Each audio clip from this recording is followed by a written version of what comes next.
Christophe, votre invité ce matin, François Bayrou. Une voix qui s'élève, bien entendu, pour parler de la Syrie, qui a interpellé Hollande par une lettre au président de la République, et puis une voix aussi qui s'élève pour changer peut-être aussi la culture politique dans le centre français qui toujours se cherche. François Bayrou, bonjour, bienvenue. Bonjour. La première question, c'est Bruce qui la pose. Bonjour François Bayrou. On va commencer avec la Syrie, bien sûr, et un échange inattendu hier entre François Hollande et un habitant de Denain, dans le Nord.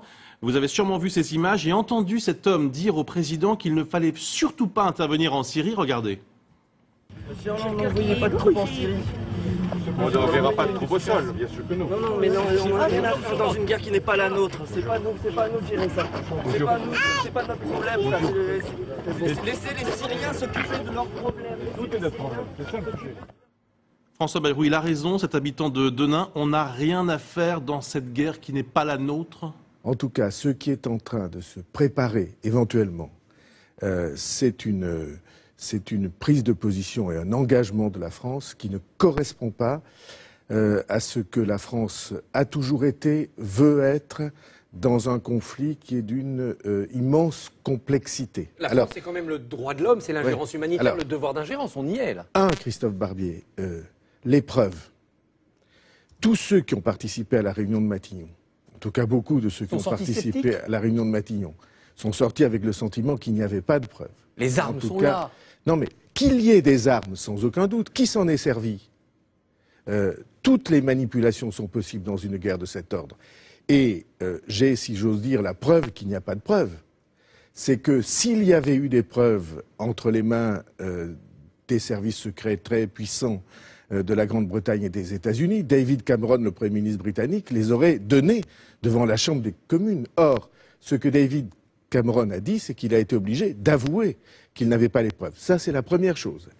Puis il y a une deuxième chose qui est subtile, qui est en train de se produire ces dernières heures, c'est que le discours sur la guerre change. C'est plus pour punir. De ce côté-ci et du côté des États-Unis. Alors il y a deux phrases très importante.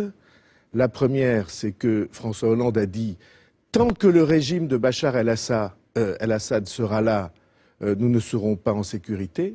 Ce qui veut dire que le but de guerre se déplace. Il faut le renverser. Ça n'est plus un avertissement, c'est une participation au renversement d'un régime.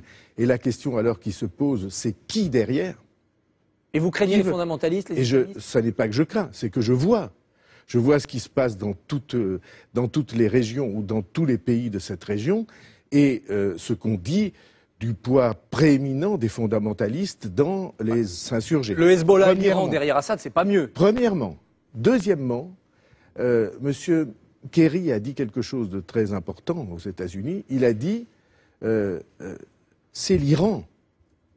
L'Iran souhaite que nous ne fassions rien et c'est à l'Iran que, au fond, c'est le sens de sa déclaration. Donc un conflit en cache un autre, les Américains veulent nous entraîner contre l'Iran. Et donc on entre dans une immense affaire extrêmement importante, extrêmement périlleuse. Vous l'avez écrit au président que c'était périlleux. Qui est l'engagement... Non, il ne m'a pas répondu, mais j'imagine qu'il sait les arguments, il connaît les arguments que j'utilise. Mais vous voyez bien de quoi il s'agit. On nous dit d'abord, il y a une horreur qui a été commise, et c'est vrai, avec des gaz, et c'est vrai. La question, c'est que nul n'a la preuve des responsables. Et la deuxième chose, c'est que maintenant s'enclenche une mécanique qui est extrêmement lourde de conséquences, qui est une guerre dans laquelle une partie de l'Occident veut s'engager avec l'Iran comme cible ultime. Et dans cette guerre-là, il y a un autre conflit séculaire qui est le conflit entre les deux sensibilités de l'islam, sunnites, 90%, chiites, 10%. Qu'attendez-vous du débat au Parlement cet après-midi?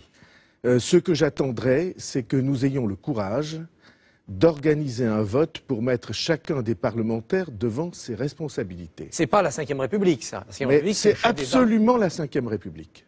Lorsque, en 1991, le président Mitterrand a engagé la France dans le premier conflit en Irak. Mais c'est le seul cas. Avec un vote, pas de Kosovo, pas de Libye, pas de Mali, pas de Colvésie. Ne dites pas c'est le seul cas. parce que nous avons le devoir de réfléchir à ces institutions, à la manière dont elles fonctionnent. Pourquoi est-ce que dans la Constitution de la Ve République, il y a, à l'article 35, cette possibilité que le chef de l'État décide? Parce que on prend en charge l'urgence. Au Mali, c'était une question d'heures. C'est-à-dire les insurgés islamistes étaient aux portes de la capitale et il y avait 8000 Français dans la capitale. 100 000 morts, c'est pas une urgence en Syrie? Attendez, 100 000 morts des deux côtés, avec des atrocités des deux côtés. N'essayons pas de nous laisser ou d'embarquer le pays sans réflexion dans cette affaire. Deuxièmement, le Parlement britannique vote, le Parlement américain vote. C'est pas les mêmes institutions. Et le Parlement français, attendez, c'est la même règle démocratique. Quand il y a des décisions très importantes, au moins qu'on mette le Parlement français devant ses responsabilités. Voilà ce que j'attends. Autrement, il n'y aura que des discours, des paroles, pas des actes et pas des engagements. Et ça veut dire aussi que le Parlement en France, ce que nous savons, est complètement marginalisé. On vient de faire la réforme des retraites. On n'a pas consulté le Parlement.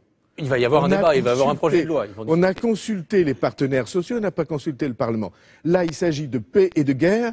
Le Parlement n'a pas le droit de voter. Alors, ça sert à quoi?